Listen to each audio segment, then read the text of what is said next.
Okay, so my spare chip reader has died.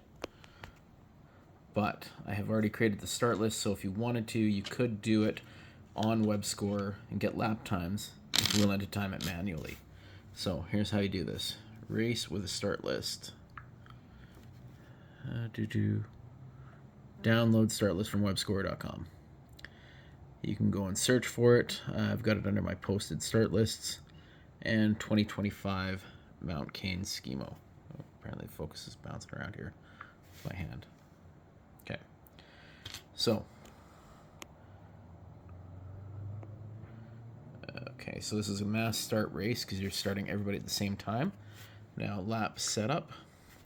This is going to be a flexible relay because that's what you want to do with your different teams. So you turn on flexible relay. And the number of laps. You don't know how many they're going to do, so we need to set this for time limited. So click that little checkbox right here. Done. So now it's just going to keep counting laps until you hit stop on the clock. Now we jump over here to Racer. So they've got bib numbers. Bib numbers are numeric. Skip this. Chip timing isn't going to work, so we just skip these pages here. And skip this one for chip timing settings.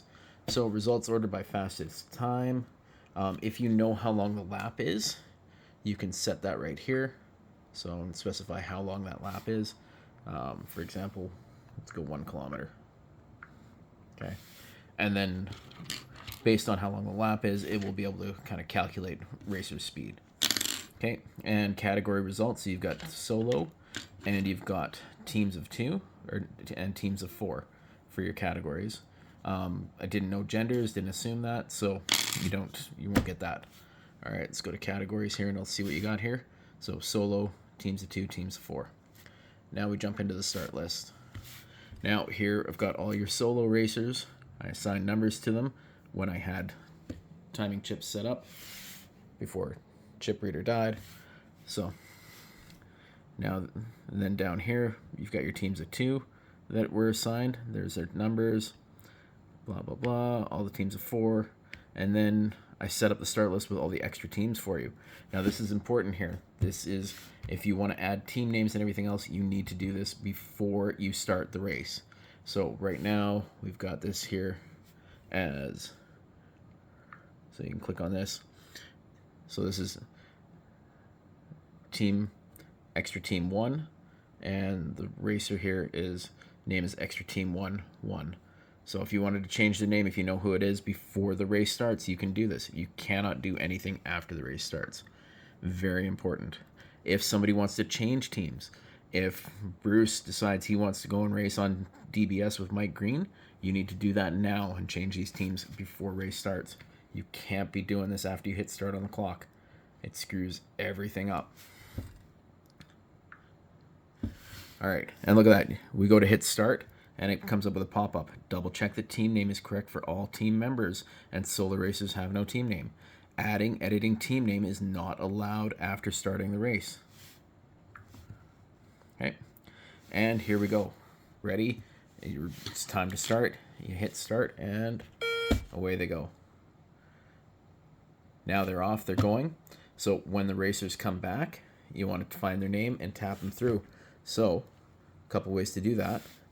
We can go to normal view, and in normal view, racer 365 comes in. You just hit, there you go. Away she goes. And then we get the next racer here. 404, we tap them through. Now that was a team of 4, and you noticed how the whole team lit up. It's very important. That's why the team names were very important to set, because otherwise it doesn't know who's on what team. Okay, and yeah. All right, now what do you do if you screwed up and you tap the wrong person's name? Well, you got to go back to Fast Tap View, and on the Fast Tap View, you can see who you tapped and correct it. So this last team here, 437, I made a mistake. Oops. It should have been 414. So what we'll do here is we will cancel number 3. That is team 6, number 4. Gone. And now we have 414. Time pending. So we'll just tap that through right now. And I know that was at 38 seconds, so we can tap right here on the time. It'll pop up, and we type in 0:38. Away you go. Now, if you get a whole bunch of runners coming up, and your racers coming up, and you don't have time to catch all the numbers, this is where you're going to need somebody to help you out. So they're going to have like 4 runners come up, and it's going to be 1, 2, 3, 4 as they cross the line. Okay, and then whoever you've got helping you out, it's going to say, okay, that first person was 362, and then it was 389, and then it was 376, and you can see as I'm tapping this, it's just assigning to those people. And just keep rolling through like that. So you do have to pay attention. It can get hectic if you have a whole bunch of people coming through at once. Now, obviously, you don't know their numbers. You can also switch this to names. So if you go down here in this bottom row, start list, show name. Now, you've got everybody showing up with their name. Trouble is, not all the number tabs fit on the screen, so you have to scroll through them. So again, it can be a little bit challenging, but this is a way that you can record this and get everybody's lap times, even though we don't have the chip timing set up. When the race is done, everything's done and finished, you're going to go race control, little stop sign here, tap that button, and go finish race.